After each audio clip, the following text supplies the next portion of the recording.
నమస్తే, welcome to our channel. నేను మీ పద్మావతి. ఈరోజు మనతో పాటు ప్రముఖ astrologer and life coach Bala Tripura Sundari ఉపాసకులు డాక్టర్ ఆర్బి సుధ గారు ఉన్నారు. మరి ఆమెతో మాట్లాడి ప్రస్తుతం ఉగాది అంటే మరి అందరికీ తెలుసు. మరి ఉగాది రోజున ఉగాది పచ్చడి అనేది ప్రతి మనిషి మీద ఎలా ప్రభావితం చూపిస్తుంది, మరియు రాశుల గురించి పూర్తి వివరాలు తెలుసుకునే ప్రయత్నం చేద్దాం. అయితే ఇందులోనే మరి ముఖ్యంగా చూసుకోవాల్సింది గ్రహాలు.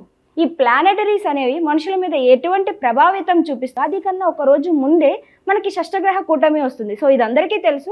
సో షష్టగ్రహ కూటమి వల్ల వచ్చే ప్రభావితాలు ఏంటి అనేది కూడా తెలుసుకునే ప్రయత్నం చేద్దాం. అయితే మీరు కూడా వీడియోని ఎక్కడ కూడా స్కిప్ చేయకుండా పూర్తిగా చూసేయండి. నమస్కారం మ్యామ్. నమస్కారం అమ్మా. మ్యామ్, యాక్చువల్లీ ఉగాది శుభాకాంక్షలు మీకు కూడా ముందుగా. మీకు విశ్వవసు నామ సంవత్సర ఉగాది శుభాకాంక్షలు మీకు ప్రేక్షకులు. మ్యామ్, ఇప్పటి వరకు కూడా మనకి న్యూ ఇయర్ వచ్చినప్పటికీ కూడా క్రోధినామ సంవత్సరమే నడిచింది. అయితే ఇప్పుడు శ్రీ విశ్వావసునామ సంవత్సరం సందర్భంగా మనము ముందుకు సాగుతాం ఉగాది నుంచి. అయితే ఈ సంవత్సరం ఏ ఏ రాశుల వరకు ఎటువంటి ప్రభావితం చూపిస్తుంది, ముఖ్యంగా మాట్లాడాలంటే ప్లానెటరీస్ మన మనుషుల మీద ఎక్కడో ఉన్న గ్రహాలు మనకు అనుకూలం చూపిస్తాయని అనేది మనకి పెద్దలు చెప్తూ ఉంటారు. సో ఇవన్నీ కూడా మనకి ఎక్కడ ఏ గ్రహం ఉంది, అది ఏ ఏ రాశి మీద ఎలా ప్రభావితం చూపిస్తుంది అంటారు? తప్పక ఫస్ట్ ఎప్పుడైనా మన రాశి ఫలితాలు మాట్లాడుకున్నప్పుడు మనం గోచారం మాట్లాడుకుంటాం. గోచార రీత్యా మాట్లాడుకోగలం. ఎందుకంటే వ్యక్తిగత జాతకం అనేది ఒక్కొక్కళ్ళకి డిఫరెంట్. ఎప్పుడు నేను చెప్తూ ఉంటాను అనమాట, photograph of heaven when you're born. అంటే ఏంటి, నువ్వు పుట్టినప్పుడు ఆ ఫోటో హెవెన్లో ప్లానెటరీ పొజిషన్స్ ఎలా ఉన్నాయో చూసుకుంటే దాన్ని బట్టి నీ లైఫ్ అనేది నడుస్తుంది. దాన్ని బట్టి మన ప్రెడిక్షన్స్ అనేవి ఇస్తాం. అలాగే గ్రహాలు అనేవి మోగుతూ ఉంటాయి. మనం ఎక్కడ ఏంటి నిల్చునే లేదు, లైఫ్ కూడా అంతే, మోగుతూనే ఉండాలి, ఒక చోట కూర్చోలేము. సో మోగుతూ ఉన్నప్పుడు మనకి తెలుసు 9 ప్లానెట్స్ ఉన్నాయి, 12 మనం భావాలు అంటాం, రాసులు అంటాం. ఎప్పుడు రాశి ఫలితాలు చెప్పినప్పుడు మనం రాసులు తీసుకుంటాం అనమాట. దాన్ని మనం భావాల కింద కూడా తీసుకుంటూ ఉంటాము. మోస్ట్ ఇంపార్టెంట్ ఈ సంవత్సరం యాక్చువల్గానే ఏంటంటే మనకి ఈ ఉగాది నుంచి, అసలు ఉగాది అంటే ఏంటి, న్యూ ఇయర్ మనకి తెలుసు, కొత్త సంవత్సరం అంటే ఒక యుగం ముగించి ఇంకో యుగం స్టార్ట్ అవుతుంది అనేది ఉగాది అనేది ఒక మీనింగ్ అనమాట దానికి. బట్ మోస్ట్ ఇంపార్టెంట్ ఏంటంటే ఇవి సోలార్ ఎక్లిప్సెస్ 2 వెళ్ళిపోతున్నాయి. మనకి ఎప్పటికైనా తెలుసు మన చంద్రమానం మనం ఎక్కువ చేసుకుంటాం, ఎందుకంటే చంద్రుడిని చూసి చేసుకుంటాం ఎక్కువ సూర్యమానం కన్నా.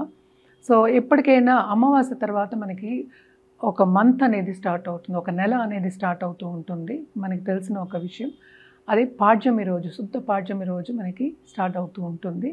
అది ఉగాది మనకి ఈసారి మార్చ్ 30, 2025కి మొదలవుతోంది. అలాగే మార్చ్ 2026 వరకు ఉందన్నమాట, 1 ఇయర్ మనకి. మనం ఇప్పుడు మాట్లాడుకునేది ఆ రాశి ఫలితాల గురించే.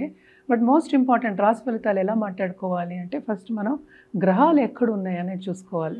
అది చూసుకోకుండా ఎలా ప్రెడిక్షన్స్ ఇస్తాము. చాలామంది ఉత్తిని ఫోన్లు చేసి అడిగేస్తూ ఉంటారు, అంటే మాది ఈ రాశి మాకు ఇది చెప్పేయండి అండి. రాశి బట్టి మనం చెప్పగలం కొన్ని, కానీ అన్ని గ్రహాలని మనం తీసుకోవాలి, ఎక్కడున్నాయో పొజిషన్స్ తీసుకుని ఎలా పొజిషన్ ఉన్నాయో, ఎలా మాట్లాడుతున్నాయో ఒక గ్రహాలకి, అంటే ఎలా కలయిక ఉందో అవన్నీ చూసుకున్న తర్వాతే మనం ఒక రాశి ఫలితం అనేది, ఒక ఫలితం అనేది ఆర్ ప్రెడిక్షన్ అనేది చెప్పగలం. సో మోస్ట్ ఇంపార్టెంట్ ఈ ఇయర్ ఏమవుతుంది అనేది చూద్దాం. రాసుల్లో 5వదిగా సింహరాశి.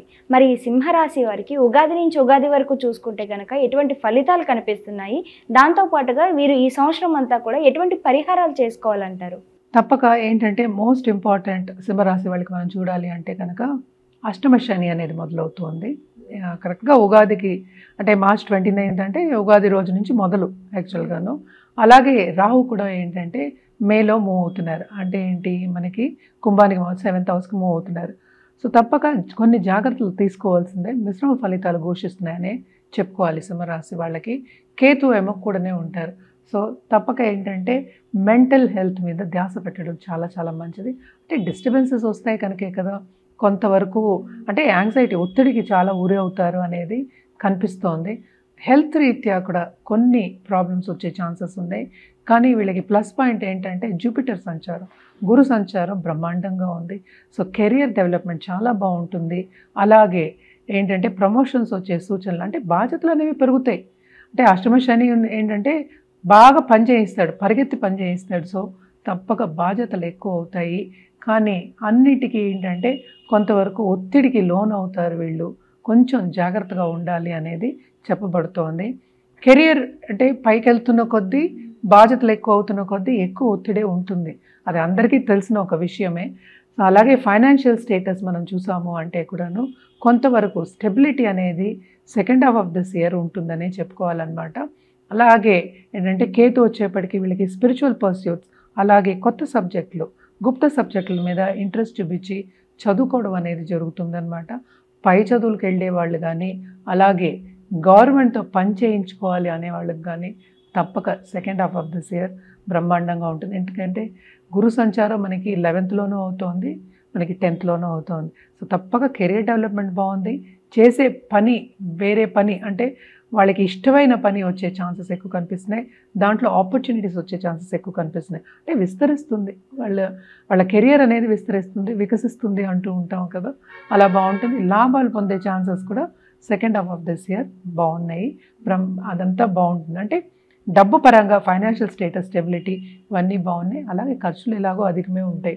కేతు కూడా ఉన్నప్పుడు సడన్గా ఖర్చు పెడతాడు. అలాగే ఏంటంటే సడన్గా డబ్బు ఇచ్చే ఛాన్సెస్, అంటే ఇప్పుడు ఎవరైనా స్టాక్ మార్కెట్లో ఉన్నా కానీ, ఫైనాన్షియల్ మార్కెట్లో ఉన్నా కానీ తప్పక వాళ్ళకి కొంతవరకు లాభాలు వచ్చే chances second half of this ఇయర్లో మనకి కనిపిస్తున్నాయి. అంటే ఎప్పటికైనా కేతు సడన్గా ఇస్తాడనమాట. ఎలా ఇస్తాడో తెలియదు. తప్పక ఎక్కువ మనం అనుకున్న దానికన్నా ఎక్కువ ఇచ్చే ఛాన్సెస్ ఉన్నాయి. ఆ టైంలో లాటరీ టికెట్లు కూడా వాళ్ళు కొనుక్కోవచ్చు అనేది సూచన. బట్ వీళ్ళు మోస్ట్ ఇంపార్టెంట్ హెల్త్ మీద ధ్యాస పెట్టాలి.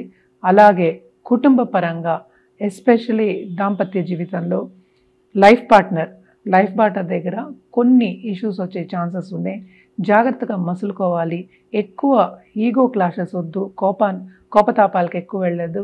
కామ్గా ఉండి, అంటే పర్సనల్ రిలేషన్షిప్ మనం ముందుకు తీసుకెళ్ళాలి కనుక మనం మాట్లాడుకునేది ఈ సంవత్సరం గురించే.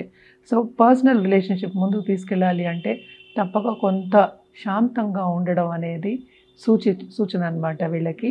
అలాగే కొత్త బిజినెస్ స్టార్ట్ చేయాలి అనుకున్న వాళ్ళకి కూడా బాగుంటుంది. ఫైనాన్షియల్ మార్కెట్స్ ఆల్రెడీ మనం చెప్పుకున్నాం, బాగానే ఉంటుంది వాళ్ళకి. స్టూడెంట్స్కి కూడా తప్పక దూరపు దేశాలు వెళ్ళి సెటిల్ అవ్వాలి అనుకునే వాళ్ళందరికీ ఈ సంవత్సరం అంతా మంచి తరుణం. తప్పక వెళ్ళి సెటిల్ అవ్వచ్చు. వాళ్ళకి కావాల్సిన సబ్జెక్ట్స్ వస్తాయి, ముందుకెళ్ళచ్చు అనేది సూచన. పరిహారాల విషయానికి వస్తే కనుక వీళ్ళు కంటిన్యూస్గా ఏంటంటే ఆదిత్య హృదయం, సండే మనం ఎప్పుడు చెప్పుకుంటాం ఆదిత్య హృదయం చదువుకోవచ్చు. అలాగే ఇంట్లో ఉన్న చీమలకి కొంచెం ఆహారం పెట్టడం చాలా మంచిది. ఎందుకంటే కొన్ని ప్లానెట్స్ శాంతిస్తాయి అనమాట. ఎస్పెషలీ సన్ కానీ మార్స్ కానీ శాంతించే ఛాన్సెస్ ఎక్కువ కనిపిస్తున్నాయి అనమాట. సో ఇవన్నీ చేసుకుంటే ఇంకా మంచిది. ఆల్సో ఎప్పుడు సన్ గాడ్కి అర్ఘ్యం ఇవ్వడం, అంటే మన సాంప్రదాయంలోనే ఉంది అర్ఘ్యం ఇవ్వడం అనేది మంచిది. అంటే లేవగానే నీళ్ళు ఇవ్వడం సన్కి ఇస్తూ ఉంటాము, చాలా చాలా మంచిదన్నమాట. హెల్త్ రీత్యా మాత్రం కొంత జాగ్రత్తలు వహించడం అనేది వెరీ ఇంపార్టెంట్. వీళ్ళు ఇవన్నీ పరిహారాలు చేసుకున్నప్పటికీ ఈ సంవత్సరం అంతా వీళ్ళకి బాగానే ఉంటుందని చెప్పుకోవాలి. Thank you so much ma'am. సింహరాశి వారికి ఎటువంటి పరిహారాలు చేసుకోవడం వల్ల ఈ సంవత్సరం అంతా బాగుంటుందో చాలా చక్కగా వివరించారు. Thank you ma'am.